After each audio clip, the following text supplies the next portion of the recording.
Assalamualaikum warahmatullahi wabarakatuh. Bismillahirrahmanirrahim. Alhamdulillahirabbil alamin. Wassalatu wassalamu ala asyrafil anbiya'i wal mursalin sayyidina Muhammadin wa ala alihi wa ashabihi ajmain. Amma ba'du. Kaum muslimin rahimakumullah. Kebanyakan ulama berpendapat bahwa sholat Jumat itu adalah sebagai pengganti sholat zuhur, atau sholat zuhur itu sebagai pengganti sholat Jumat. Itu pendapat kebanyakan ulama. Benarkah pendapat yang demikian itu? Marilah kita kaji bersama-sama. Kaum muslimin rahimakumullah, kita sudah maklum bahwasanya perintah pertama kali yang dibebankan oleh umat Islam itu adalah sholat 5 waktu, sholat yang tidak boleh ditinggalkan dalam keadaan apapun, baik itu dikala sakit maupun musafir, harus tetap wajib dilaksanakan. Dalam hadis, apabila kita sakit, kita tidak bisa berdiri, kita mengerjakannya dengan duduk. Apabila tidak bisa duduk, bisa dengan berbaring. Apabila kita tidak bisa berbaring, kita bisa memakai isyarah, mengedipkan mata. Itu membuktikan bahwa tidak boleh sama sekali kita meninggalkan sholat 5 waktu. Begitu pula pada saat kita bepergian sebagai musafir, kita juga tidak boleh meninggalkan sholat 5 waktu. Kita apabila musafir hanya diberi keringanan untuk dijamak atau dikosor sholat tersebut. Itu membuktikan bahwa dalam sehari semalam kita harus tetap melaksanakan sholat 5 waktu. Kalau kita sengaja tidak melaksanakan sholat 5 waktu, apakah itu sholat isya-nya, sholat zuhurnya, dan sebagainya, kalau kita dengan sengaja meninggalkan sholat 5 waktu, maka kita dihukumi kafir jiharon. Kemudian kenapa di hari Jumat kita dengan mudah meninggalkan sholat zuhur tanpa kita merasa ada beban apa-apa, dengan alasan bahwa sholat Jumat itu sebagai pengganti sholat zuhur. Padahal tidak ada satupun dalil, baik dalam Al-Quran maupun dalam hadis, yang menerangkan bahwa sholat Jumat itu sebagai pengganti sholat zuhur. Sedangkan Nabi kita, Nabi Muhammad Rasulullah SAW itu juga melaksanakan sholat zuhur di hari Jumat. Tersebut dalam kitab Sahih Muslim hadis nomor 2318 disebutkan dalam bab hajatin Nabi. Ini akan saya nukil karena hadisnya panjang. Falamma kana yaumul tarwiyati tawajjahu ila Minna fa ahallu bil hajj wa raqiba Rasulullah sallallahu alaihi wasallam fa shalla biyadh-dhuhra wal 'ashra wal maghriba wal isya'a wal fajr thumma makatha qalilan hatta tola'atis samsu.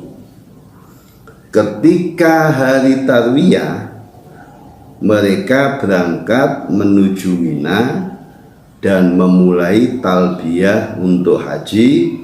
Rasulullah Shallallahu Alaihi Wasallam menaiki tunggangan, kemudian beliau sholat zuhur, asar, maghrib, isya dan subuh di Mina.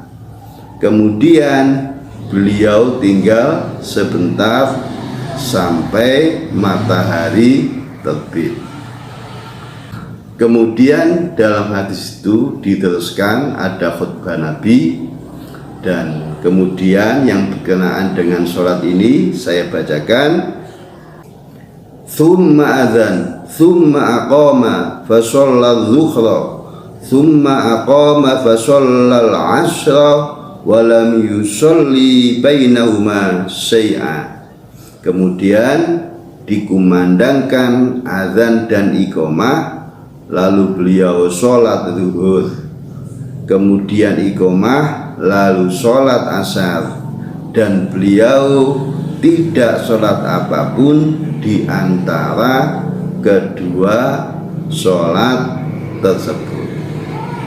Kemudian terusan dari hadis ini, hatta atal Muzdalifata fa shalla bil maghriba wal isya'a bil adhani wahidin wa aqamatain wa lam yusabbih bainahuma syai'a. Sampai tiba di Muzdalifah, beliau sholat di situ maghrib dan isya dengan satu azan dan dua iqamah, dan tidak sholat sunnah di antara keduanya. Kaum muslimin rahimahullah, hadis ini menunjukkan bahwa memang sholat 5 waktu itu wajib dilaksanakan, tidak terkecuali hari Jumat. Buktinya Nabi sendiri pada waktu haji wada itu, yang harinya itu di hari Jumat, Nabi Muhammad SAW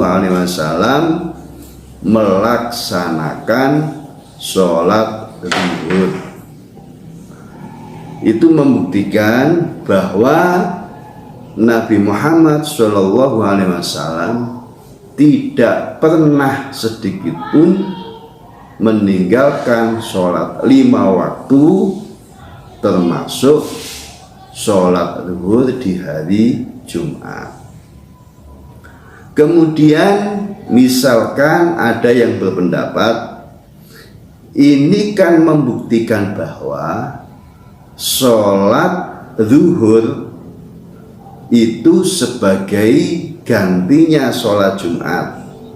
Buktinya pada saat itu Nabi Muhammad tidak melaksanakan sholat Jumat, tetapi melaksanakan sholat zuhur. pendapat yang demikian itu adalah tidak benar. Kenapa? Karena memang tidak ada sholat Jumat di gurun pasir, karena tempatnya itu di gurun pasir dan tidak berada dalam suatu perkampungan, desa atau kota. Dalam hal ini Syekh Muhammad bin Shalih Al-Utsaimin menukil dalam satu hadis riwayat Imam Bukhari yang berasal dari Ibnu Majah, yang artinya sesungguhnya sholat Jumat pertama yang dilakukan sesudah sholat Jumat di masjid Rasulullah SAW ialah sholat Jumat di masjid milik kabilah Abdul Qais di desa Juwafa yang termasuk kawasan Bahrain. Dari hadis ini Syekh Utsaimin menjelaskan bahwa hadis ini adalah tidak ada sholat Jumat di gurun pasir. Orang-orang Badui yang tinggal di kemah dan selain mereka tidak menyelenggarakan sholat Jumat. Sebab apa? Sebab mereka tidak tinggal di kampung atau di desa atau di kota. Menurut Syekh Utsaimin ini, orang-orang Badui zaman dahulu tinggal di sekitar Madinah pada masa Nabi Muhammad SAW tidak menyelenggarakan sholat Jumat. Nabi Muhammad pun tidak memerintahkan mereka untuk sholat Jumat. Jadi Syekh Utsaimin menegaskan Nabi Muhammad saat menyelenggarakan haji wada yang berketepatan dengan hari Jumat tidak melakukan sholat Jumat. Ketika itu Rasulullah SAW melaksanakan wukuf di Arafah bersama sebagian besar kaum muslimin. Dengan demikian Syekh Utsaimin mengungkapkan sunnah Nabi Muhammad SAW memperjelas tidak ada sholat Jumat kecuali di kampung atau di kota. Itulah kajian kita pada kesempatan ini, mudah-mudahan bermanfaat. Saya akhiri, wabillahi taufiq wal hidayah. Wassalamualaikum warahmatullahi wabarakatuh.